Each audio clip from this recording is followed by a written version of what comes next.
হলো আমার বিয়ের দিন। আর বিয়ের দিনে বিয়ের কোণে অনেক দেরি করে উঠেছে। আর এই যে দেরি করে উঠে আমার মা সবে চা করেছে।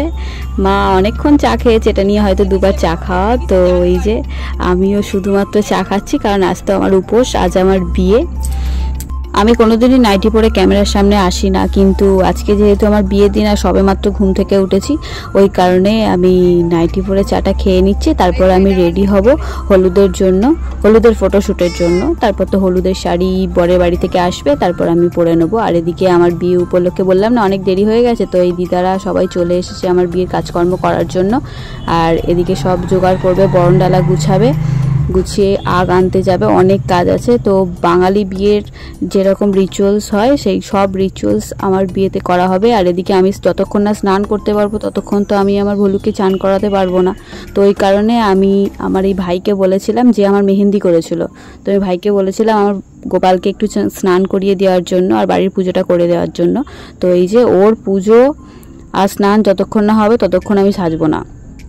তো ওর পুজো স্নান হয়ে যাওয়ার পর, ওই জন্য আমার অনেকটাই লেট হয়ে গিয়েছিল হলুদের জন্য রেডি হওয়ার জন্য।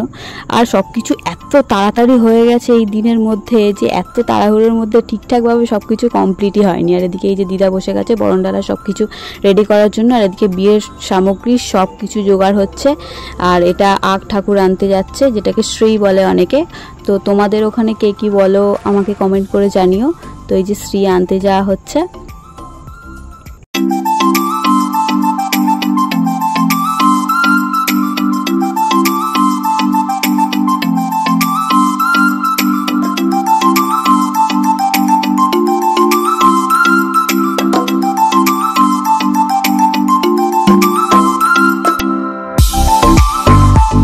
তো নিয়ম হলো আগ ঠাকুর আনতে গিয়ে সিধে দিতে হয়, আর আগ ঠাকুরকে বরণ করে তারপরে নিয়ে আসতে হয়। তো ওই কারণে বরণডালা আর জগ সব নিয়ে গিয়েছিল, বরণডালা সামগ্রী, ওটা বরণ করে তারপর এই যে আগ ঠাকুরকে আগে নিয়ে যাওয়া হচ্ছে। তারপর বাড়ি এসে হলুদ হবে, হলুদ এলে হলুদ হবে।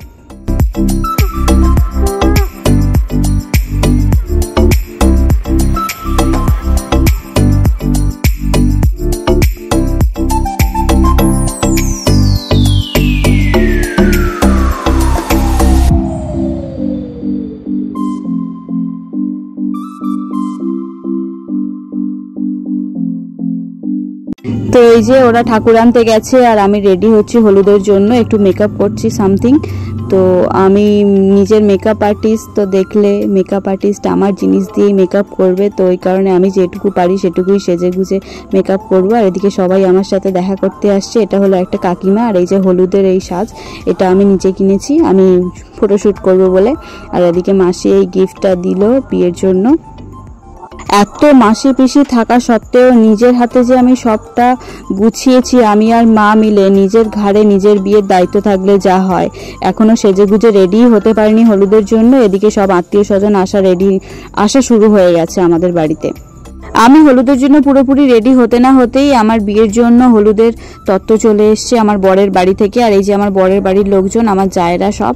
আর এদিকে হলুদের ট্রে ভাঙাও হয়ে গেছে, শাড়ি টাড়ি সব ভাঙা হয়ে গেছে, তাই জন্য পুরোটা দেখাতে পারলাম না, কারণ আমার ক্যামেরার কাছে কেউই ছিল না। আমার যেহেতু বাড়ি থেকে বিয়ে হবে আর উঠানে বিয়ে হবে, ওই কারণে এই জায়গাটা আলপনা দেওয়ার প্রয়োজন, এখানেই হলুদ হবে। তো ওই জন্য এই ভাই আলপনা দিচ্ছে, যে আমার মেহেন্দি করেছিল। ছেলের বাড়ি থেকে হলুদ নিয়ে চলে এসেছে। আর এদিকে ছেলের বাড়িতে ক্যামেরাম্যান ফটোশ্যুট করে তারপরে আমার বাড়িতে চলে এসছে আমার ফটোশ্যুট করার জন্য। তো এখানে আমার ফটোশ্যুট হবে এখন। তো আমার স্বপ্ন ছিল বিয়ের ফটোশ্যুট করব। তো আমার বর সেই স্বপ্ন পূরণ করেছে, জাস্ট একটাই স্বপ্ন পূরণ করেনি। তো নিয়ে আমি সারা জীবন বলে যাব, আমি কিছুই ছাড়বো না। নিজের বিয়ে কি আর নিজে ক্যামেরা ধরে ভ্লগ করা যায়? তো ওই কারণে আমার অনেক কাকিমার মেয়ে আছে, তারা সবাই আমার বিয়ে উপলক্ষে আনন্দ করতে আর সাজতে ব্যস্ত, কাউকেই আমি পাইনি ভিডিও করার জন্য।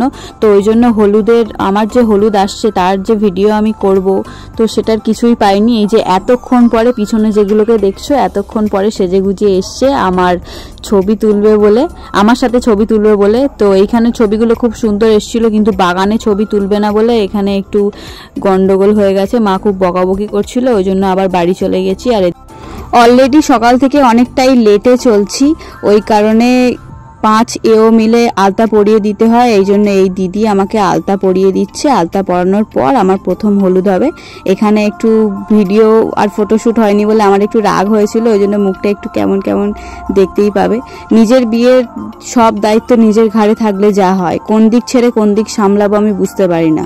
অন্যের বিয়ে হলে আমি এনজয় করতে পারতাম, নিজের বিয়েটা যে কিভাবে নিজেই হুশ করে কেটে গেছে আমি বুঝতেই পারিনি। আর এদিকে এইটা আমাদের হচ্ছে আদি মনসা ঠাকুর, আমাদের পুরো হোল ফ্যামিলির একটাই ঠাকুর এখনো পর্যন্ত আছে।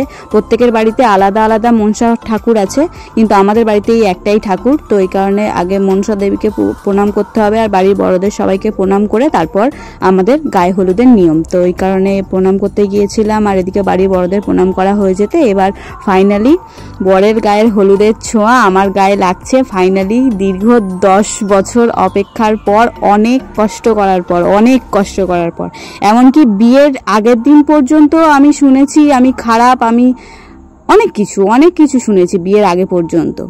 আমি কথা বলতে পারি না, আমার স্বভাব খারাপ, আমি কেন বেশি কথা বলি, আমার কথাবার্তা ঠিক নেই। আমার নিজের লোকেরাই আমাকে বলেছে যে আমি কথা বলতে পারি না, আমার স্বভাব খারাপ, খুবই খারাপ। মানে একটা বিয়ে করতে যাচ্ছে, একটা বিয়ের কোণে যদি বিয়ের আগের দিন পর্যন্ত এই কথা শোনে তো তার মনের অবস্থা কীরকম হয় জানি না। কারোর জীবনে যদি কোনোদিনও ঘটে থাকে তো সে রিয়েলাইজ করতে পারবে, কিন্তু আমি তো নিজে রিয়েলাইজ করেছি। তো কি করব, কিছু করার নেই, সবাইকেই মানিয়ে নিয়ে চলতে হয়। সবাইকে পছন্দ হওয়াটা পসিবল নয়, তো ওই কারণেই। আর এই যে বাপি মায়ের সাথে ছবি, ভাইয়ের সাথেও ছবি। ভাইয়ের আমার পরীক্ষা ছিল, আমার বিয়ের সময় ওর পরীক্ষা পড়েছে, তো ও এনজয় করতে পারেনি, কিন্তু কি করব। আর এদিকে হলুদ একবার হওয়ার পর কিছু খেতে হয়, তো ওই কারণে দিদি আমাকে দই চিড়ে খাইয়ে দিচ্ছে। এটাই আমার খাওয়া, সকালে চা খাওয়ার পর শুধু দই চিড়েটাই খাওয়া, আর কিছুই খাওয়া নয়। তারপর সেই বিয়ে হয়ে যাওয়ার পর রাতে একেবারে খাওয়া। আমি কোনোদিনই ভাবিনি আমার বিয়ে এত আনন্দ করে, এত অনুষ্ঠান করে, এত কিছু ভাবে হবে, আমি কোনোদিনই ভাবিনি। ওই কারণে আমার বিয়ে নিয়ে কোনো প্ল্যানিংই ছিল না। আমি শুধু ভাবতাম যে এই করব, ওই করব, সেই করব, কিভাবে কি করা যায়, কিন্তু কোনোদিনও যে এইভাবে হবে আমি ভাবিনি। তো ফাইনালি সবাইকে একসাথে পেয়েছি, আর সবাই আমার বিয়েতে খুবই আনন্দ করেছে। তো এটা আমার ভালো লেগেছে। আমি আনন্দ করি আর নাই করি, আমার বিয়েতে আমার যারা যারা নিমন্ত্রিত ছিল, যারা যারা আমার বিয়েতে এসছে, তারা যে সবাই আনন্দ করেছে, আমি এতেই খুশি। তো এই কারণে এইবার 3 বার হলুদ হয়ে গেছে, এবার আমি স্নান করতে যাব।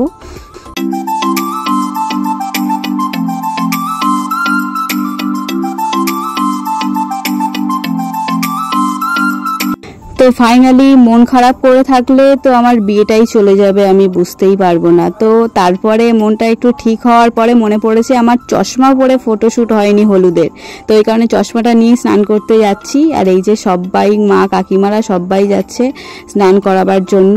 আর আমাদের বাড়ির মাঝখান দিয়ে যাওয়া যায় পুকুরে, কিন্তু সবাই রাস্তা দিয়েই যাচ্ছে, সুন্দর ছবি ভিডিও উঠবে বলে। তো এই কারণে রাস্তা দিয়ে সবাই যাচ্ছি। আর এই যে এখানে আমার চশমা পরা ছবি শ্যুট হচ্ছে। আর এই যে এই পুকুরে দিদাদের এই পুকুরটায় স্নান হবে।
তো লাস্ট পর্যন্ত আমি একটাই কথা বলবো, যে যাকে ভালোবাসো তাকেই ধরে রেখো, সে যেমনই হোক।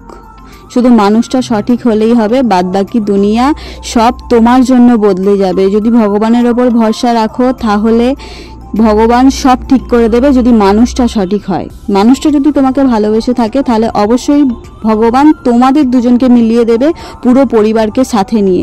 পরিবারের জন্য যদি আলাদা হয়ে যাও তাহলে তুমি পরিবারকেই পাবে, সেই মানুষটাকে পাবে না। কিন্তু তুমি যদি কষ্ট করে পরিবারকে সাথে নিয়ে যদি সেই মানুষটাকে নিজের করে নিতে পারো তাহলে তোমার মতো সুখী মানুষ আর পৃথিবীতে নেই। তখন তুমি মনে করবে যে তোমার মতো সুখী মানুষ আর দ্বিতীয় নেই। আমার বাড়িতে অনেক প্রবলেমস, অনেক কিছু হয়েছে। আমি ইউটিউবে যদি সাকসেসফুল হই, আমার যদি 50K সাবস্ক্রাইবার হয়, তো আমি আমার লাভ স্টোরি শেয়ার করব। সেই লাভ স্টোরি কোনো সিনেমার গল্পকেও হার মানাতে পারে, এরকম গল্প।